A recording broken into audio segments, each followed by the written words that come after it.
Okay. Welcome to Geneva, ladies and gentlemen. I understand you are about a few hundreds remotely looking at us. It's a pleasure to welcome you here in Geneva with Dr. Jovan Kurbalija.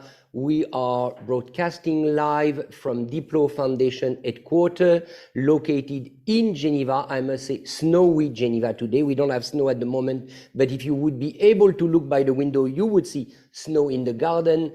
It's normal in January, and I hope it's a good sign because snow always melts. So at the end, prediction should be positive. We are here to have the traditional New Year online, digital, and artificial intelligence prediction for year 2024. This is an issue Jovan has been working on with the staff of DiploFoundation. For those of you who are not familiar, but I'm sure a lot of you are familiar with the work of DiploFoundation.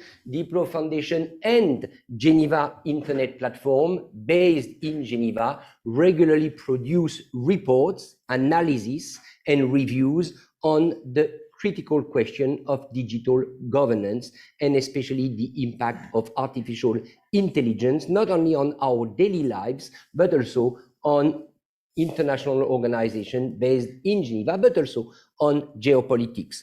For those of you who would like to look at the website, it's www.diplomacy.edu. I repeat, www.diplomacy.edu, and you will find a range of publications, especially this one, the Geneva Digital Atlas, produced by DiploFoundation, coordinated by Jovan, produced by Geneva Internet Platform, and it gives you, for each organization based in Geneva, an assessment of who they are, what they do, especially in the field of digital governance.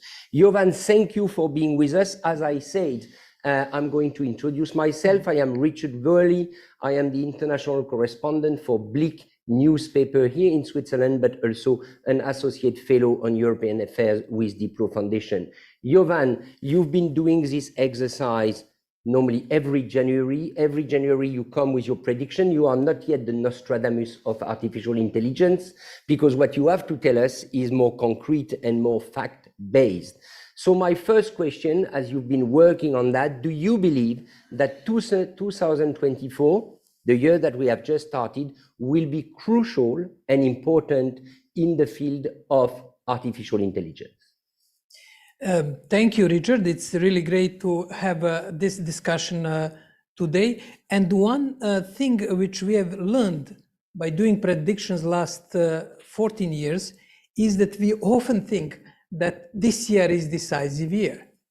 And what we also learned, that technology, in spite of our impression that is changing everything, is not changing society that fast. And the society and who we are, who are our institutions, is changing much slower than technology itself. Therefore, yes, it will be important here, but I guess it will be a year that will prepare ground for some decisive decisions in the coming years. And I can elaborate more on that. Good. So I recommend all of you to look at Diplo's website to find events which happened in 2023. I recommend also for you to subscribe to the excellent Digital Watch weekly newsletter, Geneva Digital Watch, published here in Geneva and informing you about the latest events on digital governance. For those of you, you might be some of these French-speaking, Geneva Digital Watch is also translated regularly into French. Now, my first question, Jovan, as we are all human beings, as we are starting this year 2024 with a lot of interrogation, do you believe that what's coming up in the field of artificial intelligence in the years to come will impact our daily lives more than in 2023? 2023 was a year of great excitement.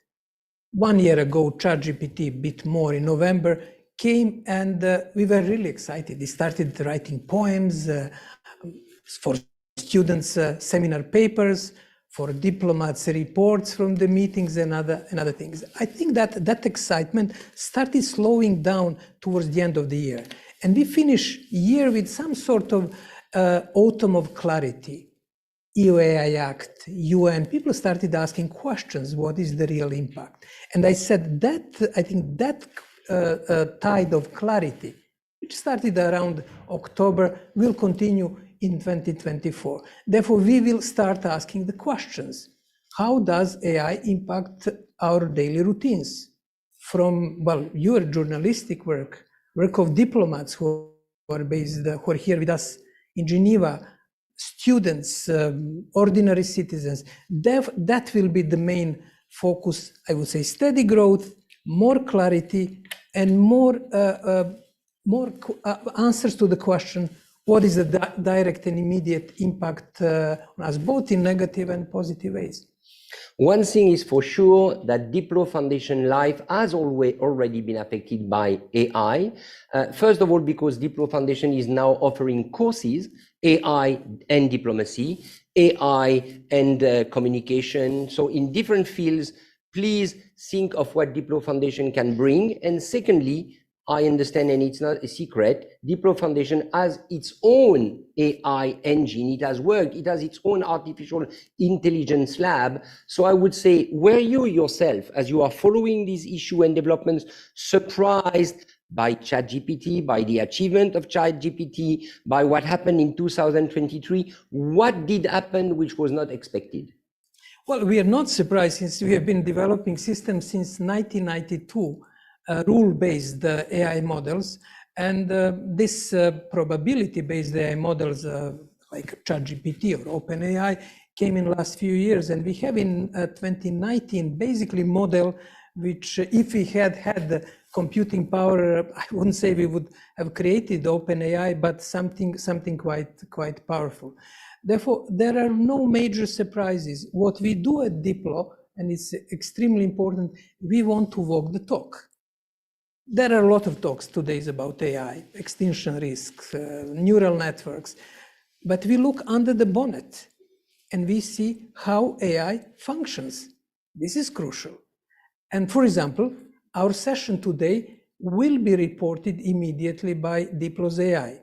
These days you have Zoom reporting and other things, but this is an AI system which is customized and built of the decades of the knowledge developed by Diplo's students, professors, specialists.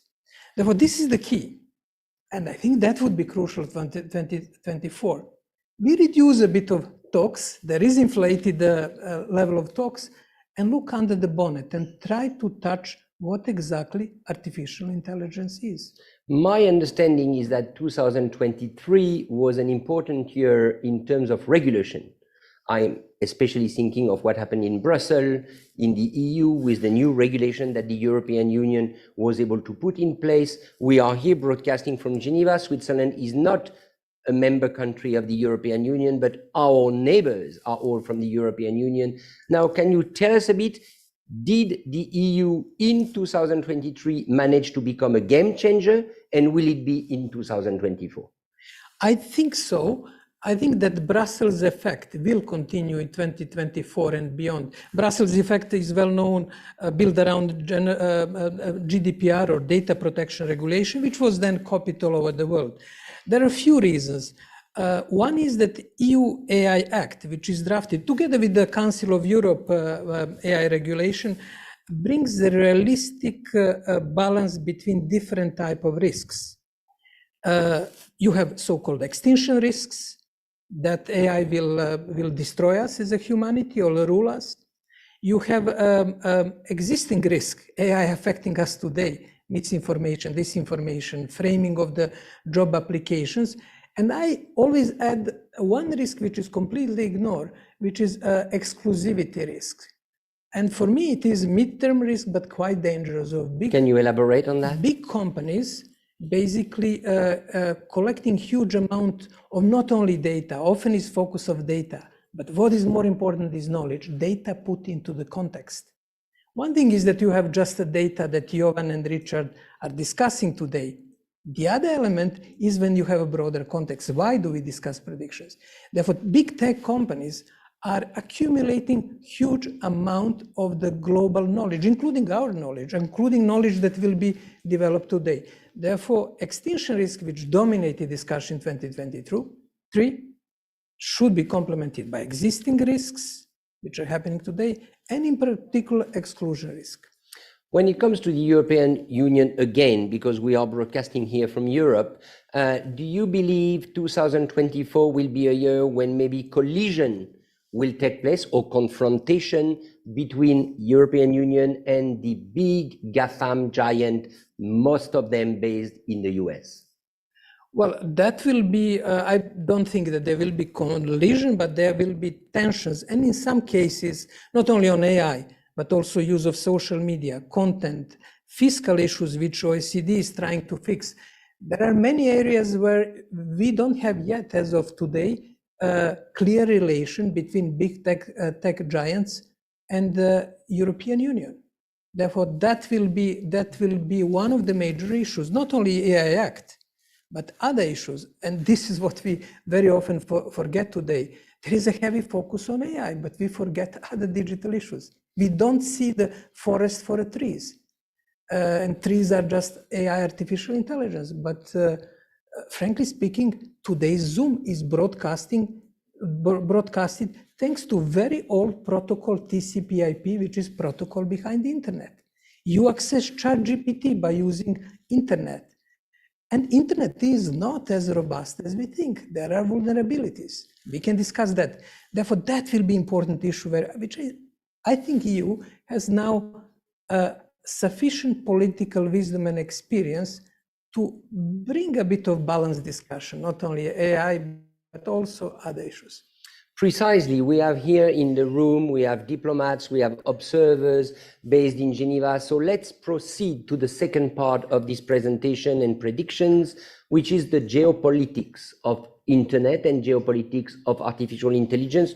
Could you please map for us, as you see it, let's say the main challenges, geopolitically speaking, in 2024? Where will the EU stand? I think you talk about it. Where will the US stand, and where will China stand? So let's give us a broader view of what the landscape will be, according to you, in 2024. Well, first we have the sort of bipolar prism or view between United States and China. This is, I would say, still dominant, but it is much more diverse. And I will bring now a few diverse points into this geopolitics. Only in Europe, you have, for example, UK focusing more on the question of extinction risk, long-term risk, and France moving more to open source AI with Mistral platform, with the work of the organization in France. Therefore, there is a bit of competition, even within the European Union. Geographical Europe. And within Europe. Within Europe. Then you have very interesting developments in the Middle East. The kingdoms, the rich kingdoms, oil kingdoms, are investing heavily in open source AI. For example, United Arab Emirates launch Falcon open source AI platform, which is really competing definitely with ChatGPT 3.5 and moving close to version 4. Therefore, they're trying also geographically to position AI developments, governance into the Gulf region. We are speaking about definitely Emirates, Qatar, and Saudi Arabia. Then when you move towards East, you obviously have India as a huge digital power, which became clear last year with the G20 presidency and their mark on the digital public infrastructure. And you come to China as a huge player in traditional digital issues, but also in artificial intelligence. Through the preparation of the next generation of engineers, through having a new system for codifying Chinese knowledge. This is the key, knowledge, not data. Data is a part of knowledge.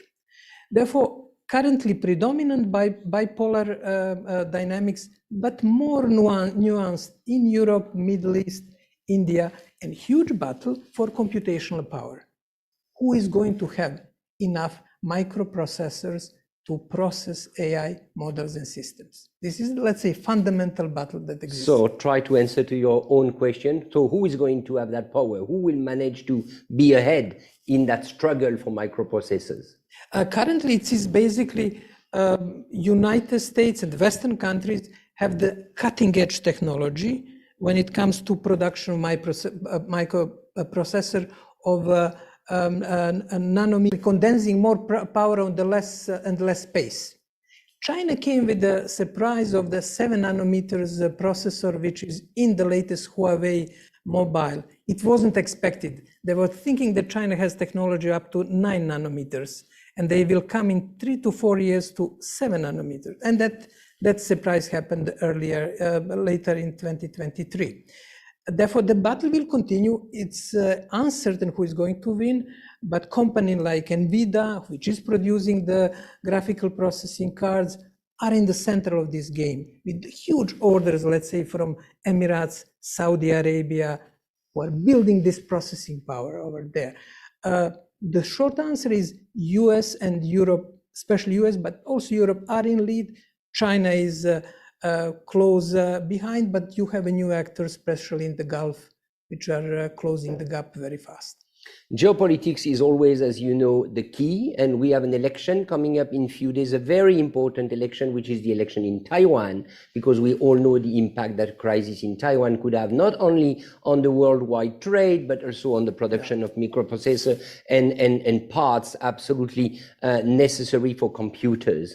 Now, you did not talk much about the USA, but I'd like to hear you. 2024 will be an American year for obvious reason with the presidential election. How do you see the American political landscape mixing with AI? With such a question, could AI interfere somewhat with the American presidential election? Well, the first risk when we speak about any geopolitics and AI and digital, we usually put countries as United States, China, Europe. And let's say in the United States, the scene is very diverse. You have a Meta focusing on open source AI. You have a Microsoft OpenAI, although it's called OpenAI, focusing on proprietary AI. There is very interesting debate in the Congress, in policymaker circles, in academia, on that sheer power of tech companies in monopolizing knowledge in the United States or globally. AI is going to affect the elections. And my prediction is that it will affect, well, not only that AI will affect elections negatively through generation of deep fakes, the content, and the other things. There are AI tools to detect misuse of artificial intelligence, deep fakes, but I would say there will be more production of these materials than detection in 2024. Where I'm more optimistic is that absurdity of that situation which we are going to face, not only in the United States, but we will have more than 70 elections worldwide. That's true. Will bring into the face of political elite and public the real question that we have to do something with the content. Therefore, 2024 will be bumpy, politically, socially, but I think that post-2024 we'll have some very serious discussion what to do with those risks for political stability, democracy, human rights, economy, and other issues. Therefore, I'm in that sense more optimistic of post-2024 situation if we survive this year. Sorry to come up with a follow-up on American question, but as we are in a prediction session, if you had as an observer to pronounce and to give an opinion on who is siding with who in terms of candidate in the US, do you believe the big AI giant would favor a return of Trump, or they are happy with the President Biden government in terms of legislation? I'm not talking about the person and the style. Well, traditionally, Silicon Valley is closer to the to Democrats that we saw during the previous elections, and I would say it continues with a few exceptions. But what exists currently, and this is a promising news, there is a bipartisan, more or less bipartisan agreement about the need to do something with the content. And especially famous section 230 of the US Defamation Act. Both parties agree that something has to be done with a different proposal, different ideas, but there is a convergence. Therefore, I think Silicon Valley tech companies will face bipartisan or strong pushback from whoever wins in the election in 2024. But slight preference, I would say, stronger preference of the Silicon Valley for Democrats. Do you think Joe Biden is using AI and he knows how to use ChatGPT? Well, you know, it is machinery behind both Biden and Trump and any politician these days. This is another issue. It's we have a figurehead, but elections, political campaigns, businesses are becoming more a question of really powerful machinery behind it based on artificial intelligence. So let's go for the third part of this discussion, which is the impact on the worldwide economy. As you know, there are things ongoing at the moment. We think about what is happening in the Red Sea with the Houthi from Yemen and the fact that a lot of containers cargo cannot go through the Suez Canal anymore. But AI has also an impact on economy. The economy today is a digital economy. So can you give us some trends and prediction per who's going to win in 2024 and maybe in which field to invest if you are or if you were an investor?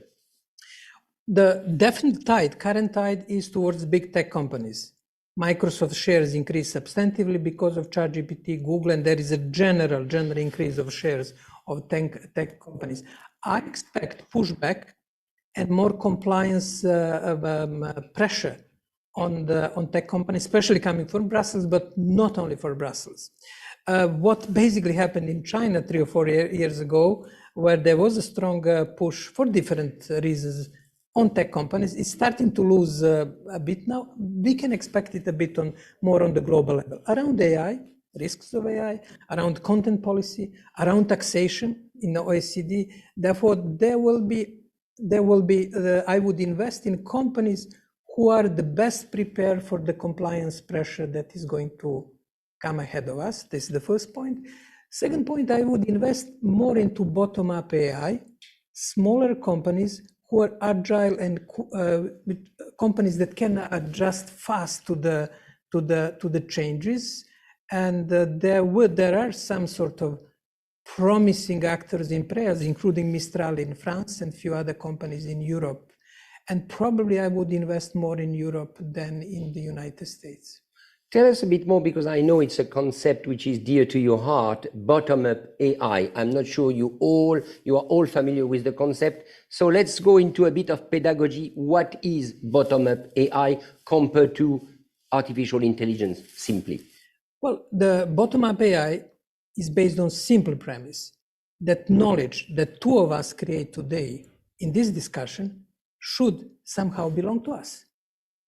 The fact that somebody can record and centralize that knowledge is not fair, is not stable, and is dangerous for humanity, with the risk of potential knowledge slavery. Therefore, citizens, countries, companies, communities should develop their small AI models, and technically it is possible. And open source AI provides tools for that. Yes, we can have our discussion. We can have so-called knowledge graph. Let me bring a bit of AI terminology. And then we can decide if you're going to share with colleagues in the room. I think we should share. If you should share it with the Geneva, if you will share it with your newspaper or somebody else. But the problem with the current centralized monopolistic AI is that we are throwing all knowledge, all data in some sort of central silos, not only current, but also historical. Would you like to have answers generated by Rousseau's wisdom or Shakespeare's wisdom provided to you, first free of charge, but later on against the fee by big tech companies? No, I'm extremely uncomfortable about it. I want that to remain, that knowledge, common heritage of mankind.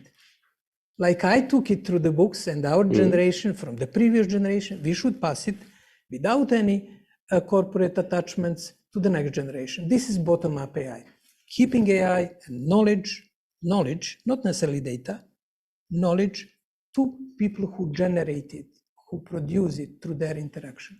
For those of you who are connected through the internet or in the room, you'll be able to ask questions in very few minutes as we want to end this expose and then open it to the floor. So don't hesitate, keep your question. And once again, keep in mind that DiploFoundation is doing a lot of work and research on AI. So I strongly recommend you to visit the website and eventually to contact directly Jovan Kurbalija or his staff for answering very specific questions. Let's turn maybe to the most important point for all of us in Geneva. Some of you work for Geneva-based international organization. Is this AI revolution or battle or competition affects Geneva? Geneva traditionally put a lot of efforts to be a digital hub. Will it be an artificial intelligence hub? Well, the competition is very, very tough. Geneva has numerous advantages in this competition, including tradition, including innovation capacity. It has a governance experience. It has a wisdom of, we had people like Rousseau, Voltaire, Borges, many people, Mary Shelley, who created, let's say, the latest version of the operating system of humanity, including AI. But it is not given. Geneva has to put a lot of efforts to remain competent and also to reinvent itself in the new field.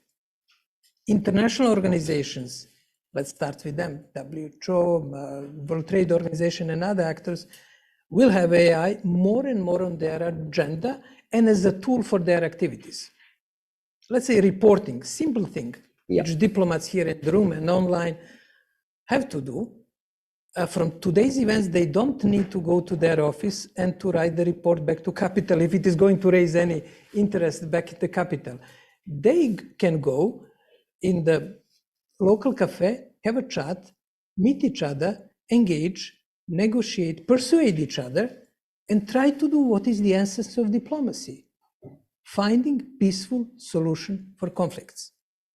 Therefore, that's only around the reporting, which takes a lot of time in Geneva. AI can help. Therefore, so you mean less diplomats in charge of reporting, in charge of writing reports, but more diplomats doing diplomacy? Shift from bureaucratic diplomacy to real diplomacy. Bureaucratic diplomacy is writing reports. And that will be done by AI? AI can do it to the quality of 95, 96%. Let's say from today's event that we discuss, if there is a French diplomat in the room, we mentioned Paris and the initiative of OpenAI, he or she will take the report written by AI, which provides facts, what we discussed, which provides reflections, and then add maybe paragraph on the top. There is an interesting notion about open source AI and the Mistral and initiative in Paris. And my opinion is that we should follow up on it with the WHO, with ITU, with the other actors. That element is critical, not just repeating what we said over the last 20 minutes or half an hour. That reporting is going to make a major change in modus operandi in Geneva, in governments worldwide, but I think international Geneva will be affected. But precisely following up on what you just said, I remember for the last 20 years, Geneva again has done tremendous effort to put its position on the digital map. Now you are talking about the UK advancing its, making good moves. You are talking about France. I have the impression that Geneva is somewhat lagging behind as we speak. In some respects, yes.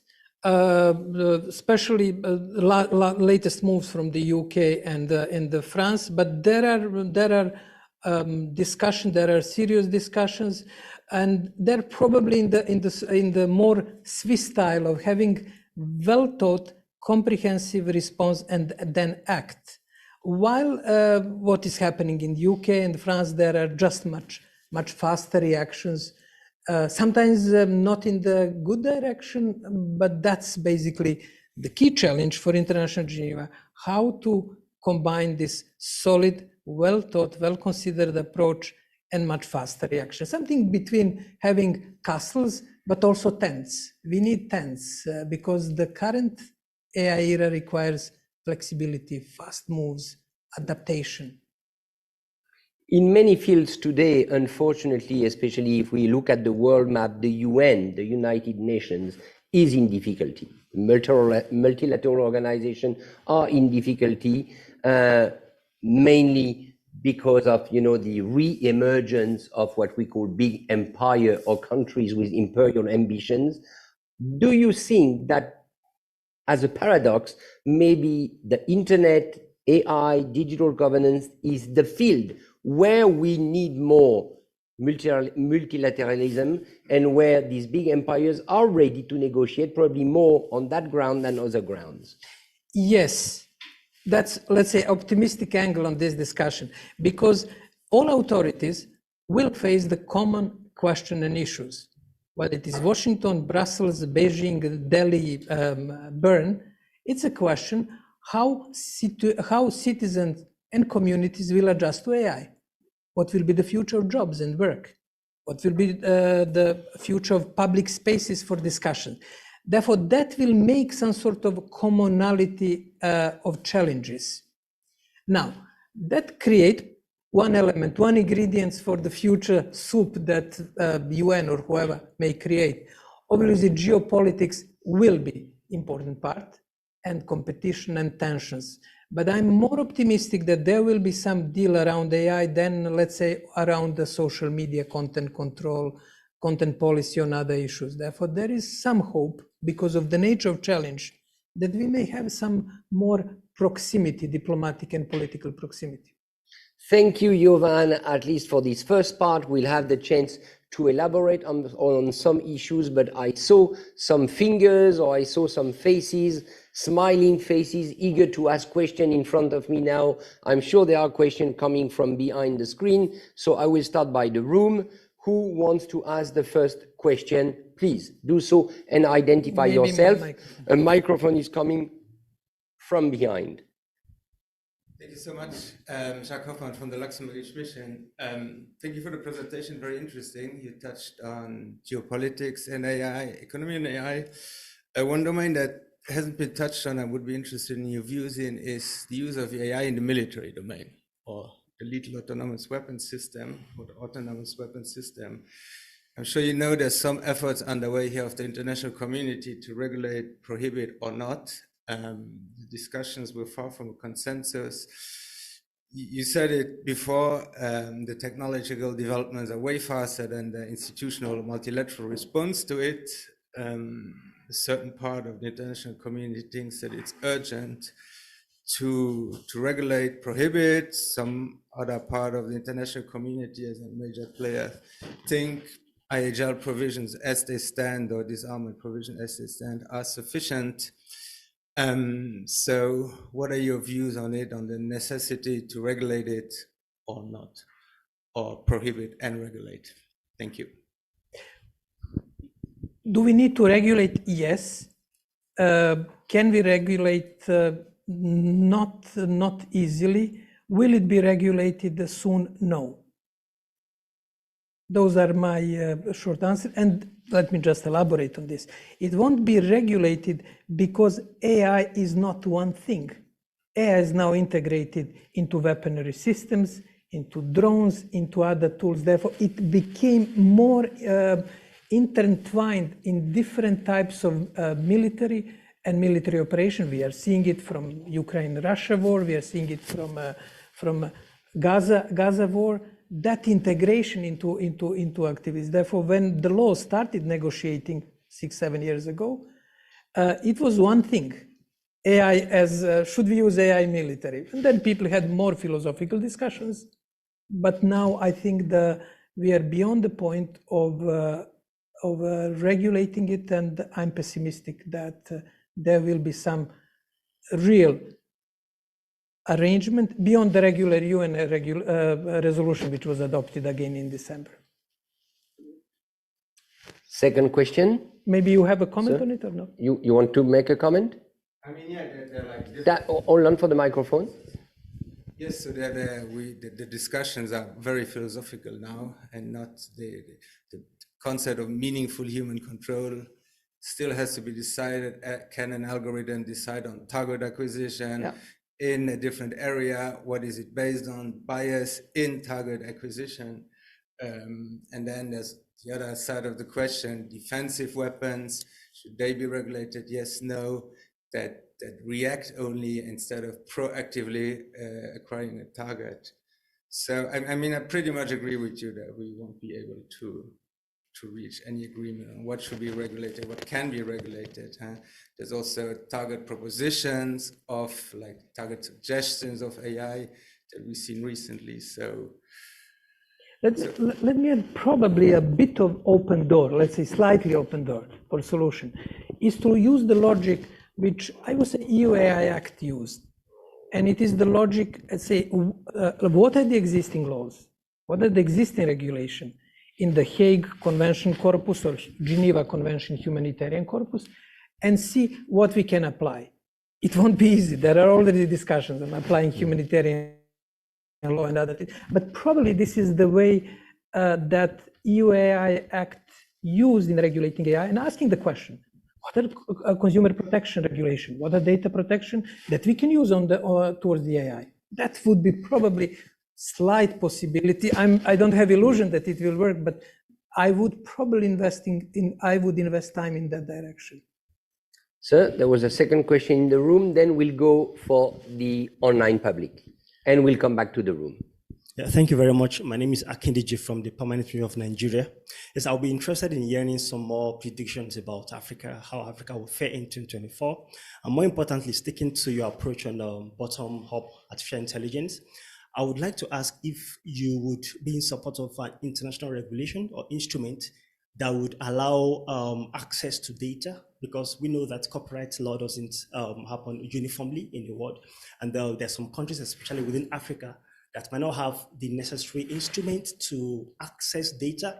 And if they don't have this access, then they won't be able to develop machine or train machine, the necessary data set. So I would love to ask if you think it would be good to have an international instrument that would give some sort of exceptions to access to data on the basis of fair use, so that these other countries in the region can have equal access to information or knowledge, just like you said earlier. Thank you very much. Before Jovan answers the question, I remind everybody that DiploFoundation produced an excellent report on Internet and Africa that was back in November 2022. It's still available on the website of DiploFoundation, so don't hesitate to go there and click on it. It's the Africa Digital Report, if I'm correct, and you will have all the trends. Once again, it is a bit old now, November 2022, but knowing Diplo, I'm sure you're going to re-actualize or update it as soon as possible. Now coming to the question asked by the gentleman about access to data. Recently, one excellent article in The Economist concluded with the following line. And this is beginning of the answer to start of the answer to your question. Should AI be concern of 8 billionaires or 8 billion people on the earth?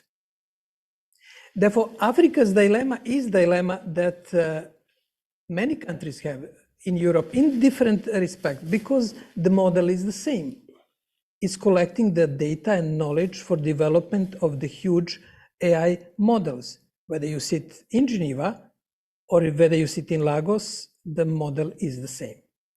Now, Africa has less instruments and tools to protect its interests, unlike Europe, which can negotiate with tech companies around the AI Act, data protection, and other acts. African voices are weak in the global negotiation, and our report is called Strengthening African Digital, I would say AI, voices in global negotiations. But the nature of the problem is the same for, I would say, any country except, I would say, even United States, except few tech companies which have now centralization of AI knowledge. What can be done in the case of Africa? First, that African knowledge is asset of the citizens, communities, and countries. Maybe it is not written, but Ubuntu philosophy or philosophy of Nigerian people is something which has been collected through the centuries in Africa and passed orally from generation to generation. This is asset of African country and African actors. And I would say Africa has to push more on that, and not just to ask for more computers or more networks, it's important, but also to start this debate. In that respect, I would say Africa and Europe are basically in the similar context. That could be an interesting convergence with different level of technological developments, but we can discuss what concretely can be done in Geneva. It's great to have the African colleagues at the events here. They were basically missing in some events. That's important. We know it's small missions, not many people, but it's crucial that African countries and diplomacies are actively, meaningfully participating in Geneva with clear idea to protect and promote African knowledge at the point where AI is developing very fast. I remind the audience that DiploFoundation has worked for a number of years with the African Union. You've been developing a strong partnership, and please, for those of you who work for African missions based in Geneva, don't hesitate to contact DiploFoundation for assistance or for cooperation. We go for an online audience question. Hi, so I hope that the online audience can hear me with this microphone. We do see some hands raised. I would have to remind you that please send the questions in the chat to me directly so I can read it out for you. And then I will go for the first question. The first is, apart from competition among big tech countries in artificial intelligence, are big tech countries accountable or going to be accountable to a global watchdog that ensures fair play in the field of AI? No, they are not accountable currently on the core AI. There is very little transparency, and we don't know what's going on, except from time to time this fear mongering about the extinction risk, which exists, but there are existing risks. The current situation when it comes to AI is not promising. There is very little transparency. There is very little accountability. But there are pushbacks. New York Times started the court case against OpenAI and asking, okay, you develop open AI model, but what about our copyright? What about materials that our journalists have developed over the decades? And OpenAI said, oh, we cannot develop models without copyrighted materials. That's fine, we can understand it, but you can attribute. This is what we are technically proving at Diplo. You can attribute when some answers are provided that they are based on the article written by New York Times or by The Economist or by Richard Verley. That's possible. And here is, I would say, critical role of World Intellectual Property Organization and other actors to follow that logic. And we can say, yes, we will use fair use of copyright to develop it for the sake of progress. But fair use doesn't mean that it shouldn't be attributed to producers of that intellectual content. Whether it is codified, written by New York Times, or maybe oral culture in the suburbs of Lagos or other places. That's a critical discussion. And in my view, that is missing. And it was confused in 2023 with discussion on extinction risk. But EU and other actors making wake-up call. Let us discuss extinction risks. We can do it, it's important, but let us discuss current problems and dilemmas, including attribution on what knowledge and data AI is generating answers, which is, and I insist on that, it is technically possible to do. Second question from the online audience. Yes, we have seen another question about the crossover of information security in artificial intelligence. Will artificial intelligence lower the entry barrier for script kiddies and amateur hackers, those who don't have hard coding skills, but then are able to use different malwares, etc., who would otherwise have limited access to the cyber underworld? What is your prediction in this regard? That will happen. That is already happening. But I would say on that, unlike the content, there is a much stronger pushback by producers of AI-based cybersecurity tools. And I would say in the content, the difference is probably 70-30, 70 of misusing AI tools, 30 of detecting the content. I would say it's 60-40 when it comes to the traditional cybersecurity, creating the ransomware and other tools for attacks. It's 60-40 between misusing it and developing the tools that can prevent that type of attacks. I'm a bit more optimistic than that field than in the content use of AI for the content production and detection of the fake news. Coming back here in the room, I saw someone asking for the microphone, please. Yeah, thank you very much, Marek Janowski, the Czech mission. My question is on this bottom-up versus the big tech AI systems that you, Jovan, mentioned. And the question is, we'll be touching upon two principles. One is the intellectual property, and the second one, interoperability. If you can elaborate on those two principles when it comes to your preference for the, let's say, small companies or let's say more decentralized AI systems. I've heard people being a little bit skeptical about the proliferation of these, numerous AI models, be it generative AI or others, kind of being maybe not really too much interoperable, kind of making more mess than, real advantage. So I'm really interested in if you could touch upon this thing, which I think also from a technical perspective, the interoperability is important, and from the societal perspective, the intellectual property is something which has been also focus of Geneva, for example. Thank you. Excellent. Marek, on the question, the usual criticism of open source AI, that it can be misused and the other narratives. My point is the following. If society decides, including countries here, to have one centralized model, that model must be transparent with very important check and balances methods, which is not happening now. We don't know about proprietary models, what's happening. Therefore, they are telling us, trust us, we're going to do good things for humanity, and we will solve all security problems. These open source guys are going to confuse the security, let's say one thing. Although we can discuss that, I'm skeptical on that.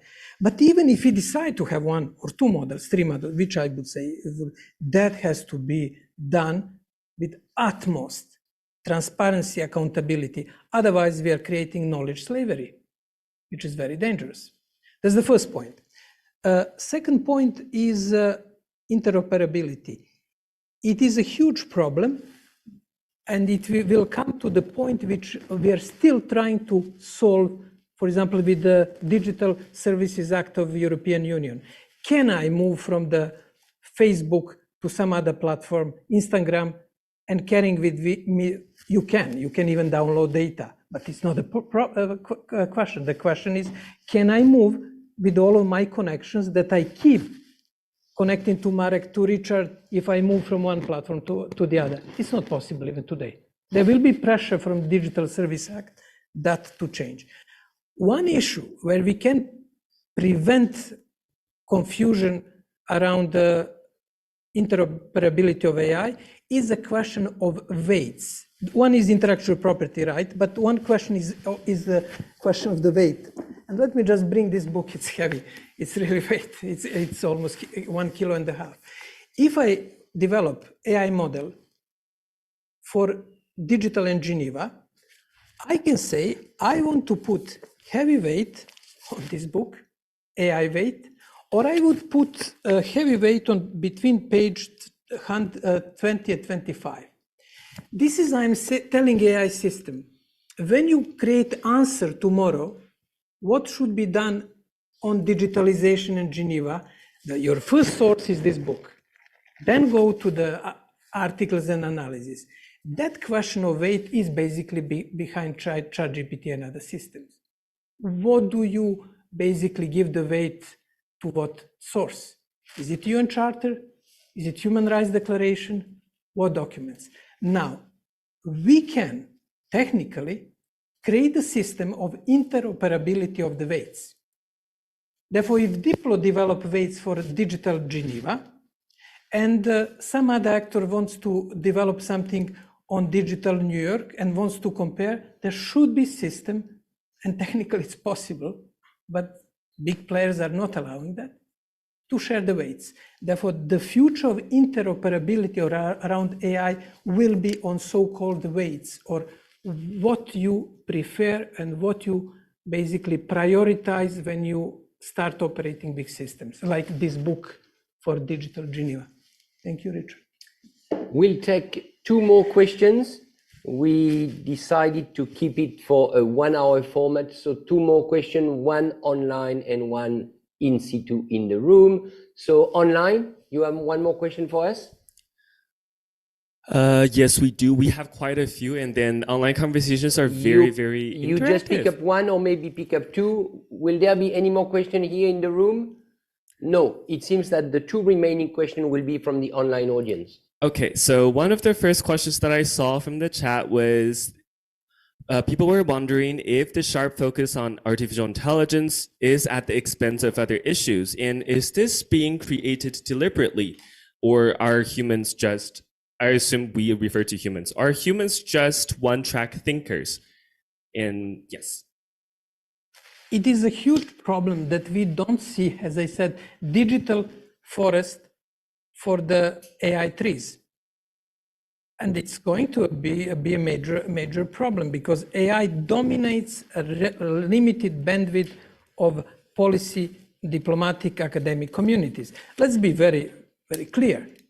If you are a diplomat in the small mission in Geneva, and you have 10 events on AI, and you basically first you said, oh, I can't lose on this, it's an important issue. And you basically have to see how to prioritize what is important issue. But very often, the question of infrastructure, standardization, data protection, cybersecurity, e-commerce, especially for developing countries, is more important than the latest discussion of artificial intelligence. Therefore, that has to be recalibrated in 2024. Have an informed discussion on AI, but what it is really, and that will happen. There is more clarity, there is less fear-mongering, there is less negative mystery. Mystery is good, but there is less negative mystery. We know what it is, and I think that has to happen very fast. And the last question? You may bring some comments, especially if there is disagreement. Yeah. Oh, there is actually disagreement with your comment on bottom-up AI. Okay. Online participants said that it might be impossible to train large language models with a bottom-up AI model, because even governments themselves don't have the financial capacity to afford it. What is your opinion on this? Well, that's changing very fast, and we have now already some large language model on the that you can run on the notebook. And I think Mistral is developing something like this. But it's not a question of the processing capacity, which is important. The question is on the high quality of data. And this is going to be next battle, because in the next 1 or 2 years, even the biggest companies, OpenAI, will exhaust all available data and knowledge. And they're already creating synthetic data, which is a different question. They're generating AI data, which are then using again for AI. Therefore, my point is here that we have to create annotated knowledge and high quality of small data. With high quality of small data, we can process and develop AI on the less powerful system. And I'm not telling this abstractly, I'm telling it from the experience of Diplo. We are a small organization, but we annotate the texts. We say that on page 35 of this digital atlas, you have something which is relevant for Geneva. Therefore, it means that OpenAI, big model, does not need to process the whole 100 or 200 pages. It will process only that paragraph in the broader context. Therefore, I strongly disagree, but I would like to continue discussion with the person online that it's not possible to develop models on the smaller system. It will be possible with the small and high quality data.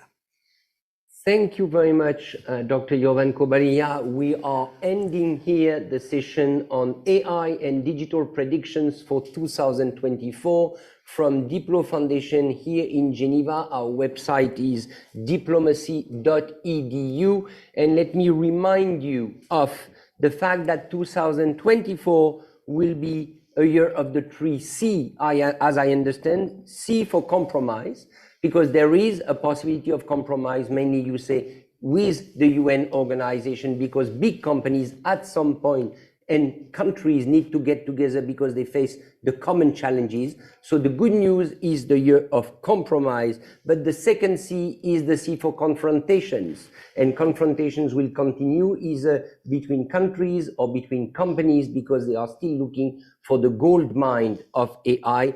And finally, the final C, C for challenges, and challenges especially here in Geneva, to manage to create an international artificial intelligence hub, while other cities and other countries, even neighboring countries like the UK or France, they are trying to grab their piece of the pie, and the pie being artificial intelligence. Thank you so much. Thank you, everyone. Conversation can continue offline with Jovan. He is always accessible. This was DiploFoundation AI and Digital Predictions for 2024. Yes, thank you. Yes, just and I just want to give out a few event reminders. On 24th of January, we are hosting our third session in the Policy Meets Tech series. It is supported by the US mission. And we are unpacking this time cryptography and encryption technologies. We are especially reserving this event for diplomatic communities in Geneva, and also especially for small and developing countries. And the other one is open to public, and I encourage you to follow, which is on 1st of February. We are hosting our 9th Geneva Engage Awards. We have been celebrating the people, the international actors that bring Geneva policy discussions and policy negotiations to the rest of the world digitally since 2016. And this will be our 9th award. So tune in for both events, and thank you so much. Yeah. Great. Okay. Thank you, Rich.